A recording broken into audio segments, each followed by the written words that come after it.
Ever get that feeling? You know, Yeah. you're trying to make a decision, and there's this, like, nagging doubt, like a little voice whispering, hold on, are you sure about this? Yeah. That's a qualm, that uncertainty that makes you second-guess everything. Hmm. Today, we're going deep on those moments of doubt, using, well, your own reflections as a starting point, Oh, really. oh, We've got your notes, about those lingering questions, the choices you're still thinking about. So we'll look at how those doubts even pop up, what they mean, and how we can learn to, like, navigate through them. I think it's interesting how those qualms can stick around. Even when we try to reason them away, Right. they often connect to like deeper fears, insecurities, makes us really think about what matter. Exactly. To start off, you brought up a question I think a lot of us can relate to.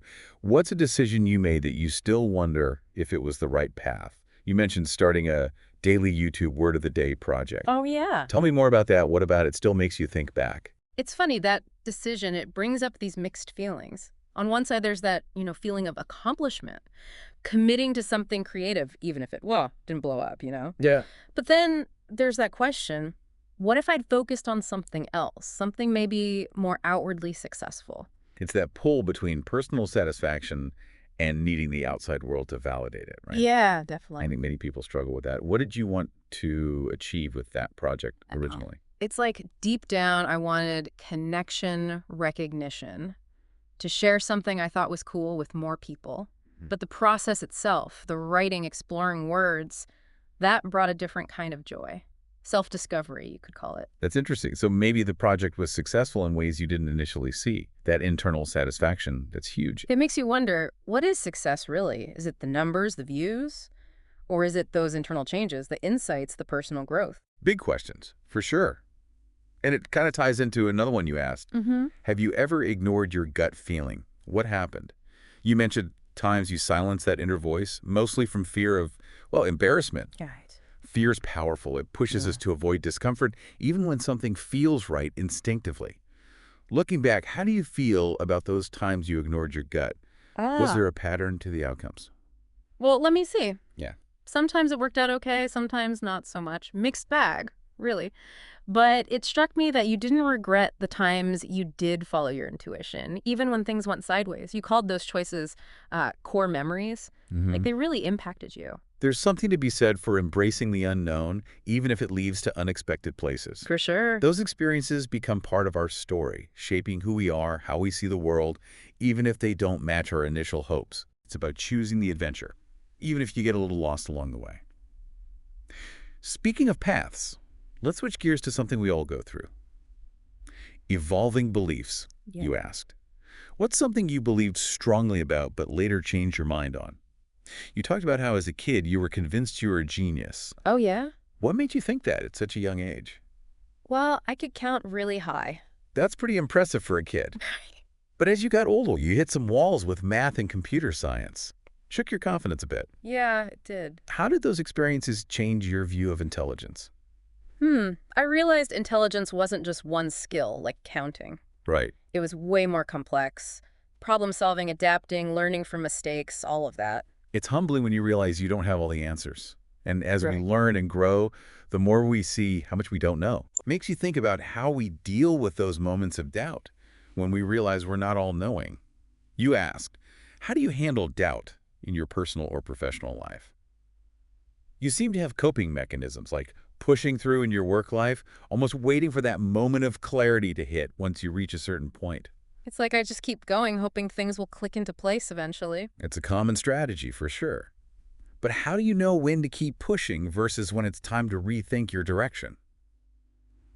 That's the question, isn't it? You mentioned a unique way of looking at doubt in your personal life, comparing it to like backup plans in relationships. Yeah. I've never thought about it like that. Can you explain that a little more? Sometimes I hold on to doubt as a safety net, a way to protect myself from committing fully, from getting hurt. It's a fine line, using doubt to think things through carefully versus letting it hold you back from taking chances and really living. Which leads to another question you had. Can fear of making the wrong choice be more harmful than actually making the choice itself? What do you think? Fear is powerful, no doubt. It can stop us from going after what we want, what we're passionate about. Absolutely. But I also think when we face it head on, Fear can teach us a lot. Oh, yeah. It can show us where we need to grow, where to challenge our beliefs, step outside our comfort zone. Instead of seeing fear as the enemy, it's like a signal, showing us where we need to work on ourselves. Exactly. And the key is figuring out the root of that fear. What beliefs, what past experiences are fueling it. Once we understand the source, we can start to change those stories we tell ourselves. So true. We have the power to rewrite those narratives. And when we do, so many possibilities open up. When you face those uncertain moments, when that fear creeps in, who or what do you turn to for guidance? Well, you seem to rely a lot on self-reflection. Yeah. You mentioned those trusted inner voices. That's amazing. You've got great self-awareness and you trust your intuition. I spent a lot of time reflecting, journaling, Mm. trying to understand my own thoughts. But I also admitted to, well, using gaming to procrastinate when things get tough. Oh, we all have our ways. Okay. What is it about gaming that draws you in during those moments? It's a break from the pressure, I think. From making those big decisions, from facing those heavy emotions. Mm. It's like I step away from real life into a world where things feel less intense. Creating a buffer zone to recharge before tackling the big stuff. But have you ever found that stepping away, even for a bit, helps you see things more clearly? Sometimes, yeah, distance can give you a new perspective. You detach from the emotions and can see things more objectively. Like the saying, sometimes you got to step back to see the bigger picture. Okay, before we wrap up this part of our deep dive, I want to touch on one last question you shared. What's a time when hesitation or second guessing actually saved you from a bad outcome? You mentioned almost buying a condo. Oh, that one. You'd even made an offer, but your mom was really against it, right? Yeah, Because of the location, the building itself. it made me rethink things, that's for sure. You were torn between wanting to move forward and listening to your mom's worries. It's interesting how those outside voices can make our own doubts louder. So what ultimately made you back out of the deal? Well, even though I was ready to go for it, I had these little doubts beforehand. And when my mom voiced her concerns, it was like those doubts were suddenly validated. Hmm. I realized maybe my initial excitement had overshadowed some real problems. It's a good lesson. That initial rush can blind us to potential issues. Yeah. Taking time to pause, reflect, get more info, it can save us from choices we'd regret later. And in your case, that hesitation really paid off. You found an even better place a year later. Sometimes the best choices are the ones we don't rush into. So what are your thoughts on hesitation in decision-making?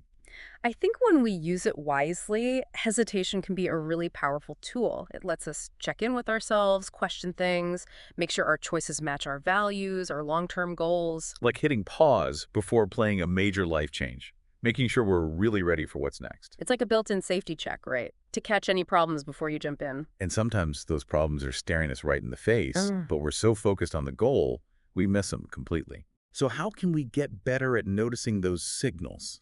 Those little doubts that might be trying to steer us in a different direction? Mindfulness can help, I think. Taking time to pause, connect with your breath, just observe your thoughts and feelings. No judgment. Hmm. That can make us more aware of those hints we might otherwise ignore. It's like making space for those quieter voices to come through, right? Those bits of intuition that get lost in the everyday noise. Exactly. And it's not just about noticing the doubts, it's about exploring them with curiosity. Instead of pushing them away, what if we lean in? What can we learn from hesitating? Interesting. It's like those doubts are data points, pieces of info that can help us make better decisions. Makes sense. Sometimes those doubts lead us to get more info, different perspectives, do more research before we commit. Which can be really empowering. Yeah. It means we're not just reacting, we're actively shaping our own path. You mentioned relying mostly on self-reflection when things are uncertain. But are there any outside resources or people you turn to? Mentors, close friends, maybe even books or podcasts that help you get clarity?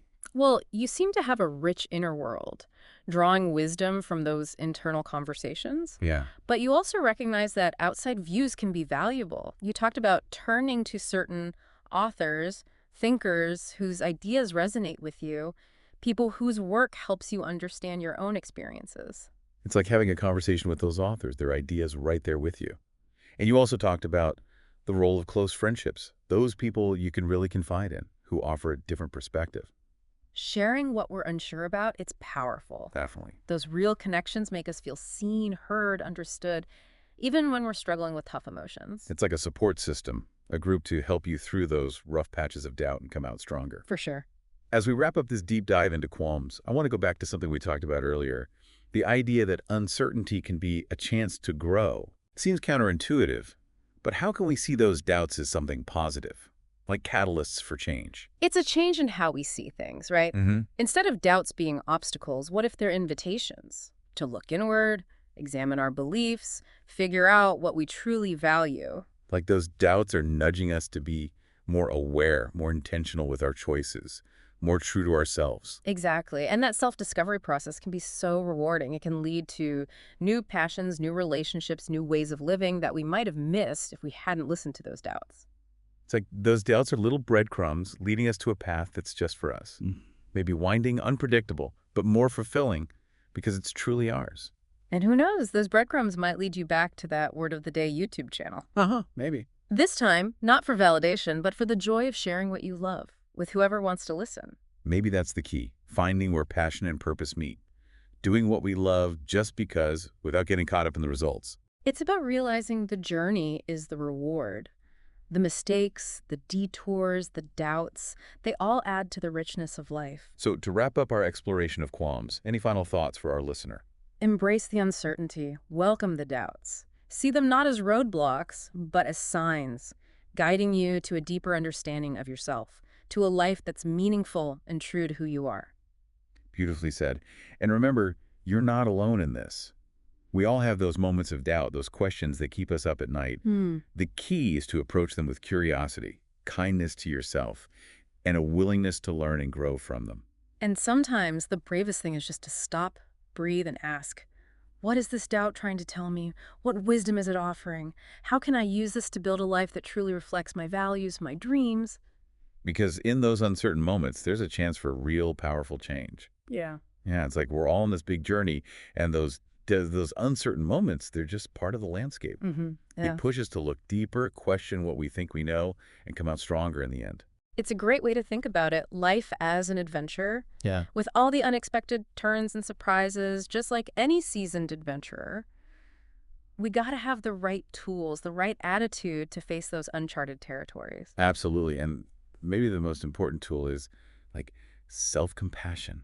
Oh, yeah, Being kind to ourselves, understanding, especially when we're feeling lost or unsure. for sure. It's okay to not have all the answers, to mess up, to have doubts. What really is. It's about making space for ourselves to just be human with all our quirks and imperfections. I like that. Because it's in those vulnerable moments that we often find our greatest strengths. That's true. When we let ourselves be seen, doubts and all, that's when we can truly connect with others and experience how rich those human connections can be. And maybe those connections, those relationships built on trust and understanding each other, those are the best compass we have when life gets uncertain. It's like having a whole team of fellow adventurers, each with their own map and stories to guide and support us along the way. So as we wrap up this deep dive into the world of qualms, let's remember, those doubts, yeah, they're uncomfortable sometimes, but they're not something to be afraid of or try to avoid. Right. They're chances to grow, to learn about ourselves, and to build a life that's both genuine and fulfilling. And maybe the biggest takeaway is the journey matters just as much as the destination. The missteps, the detours, the times we're unsure, they all make our experience richer. They do, so embrace those qualms, listen to those little whispers of doubt, and trust that they're leading you down a path that's meant for you. And you don't have to walk it alone. Exactly. Reach out to those friends you trust, mentors, or even a favorite podcast for some support and guidance. Until next time, keep exploring, keep questioning, and keep trusting that inner wisdom you've got. And keep diving deep.